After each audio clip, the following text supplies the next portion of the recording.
Pietro Boggia now. He's principal at Frost & Sullivan. Pietro, great to see you. I'm just wondering what you think is in this deal for both partners, because you've got GM is struggling with Opel, Peugeot is struggling. Two wrongs don't necessarily make a right here. Well, in this case, they have to restructure European operation, first of all, even if they say it's a global partnership, but the first address would be Europe. They have huge opportunity of joint purchasing.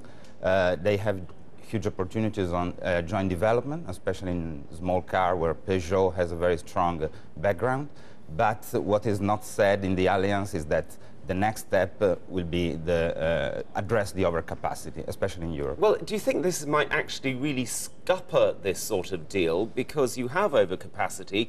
You've got an election year in France, for instance, and the political pressures are actually going to make this not work. This is something that only Fiat in Europe had the power to actually close a plant in the latest years.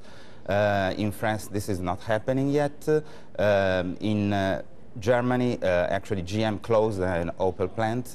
I think this must be addressed in a way. Is this the best tie Peugeot could have done? Are there other manufacturers, presumably smaller manufacturers, who would have been a better choice than a giant like GM? Well, Peugeot has a very strong network and very strong market share in France and overall Europe. They have good position in Latin America.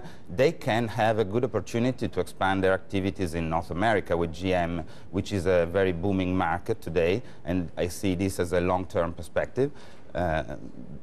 I think for GM is a good opportunity, especially in small car and diesel engines. And also the big growing markets in Asia, that's the main driver for GM. Asia could be a very good driver. So in my opinion, GM has good value to give to Peugeot worldwide. Peugeot can be a good partner. The point is they have two ranges that are very much overlapped. So when you start to think about this, you start to think about...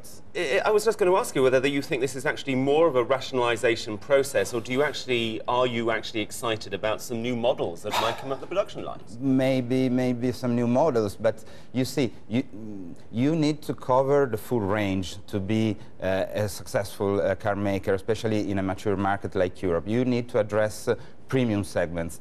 Both Opel and Peugeot are not in the premium segment. So especially in the next generation of vehicles, I don't expect anything new in terms of market segmentation. So I see new models developed together with maybe lower development costs for both companies, lower expected production cost if they share plants, but address it to the same segment of clients. Might this be the first step in a merger of the two companies?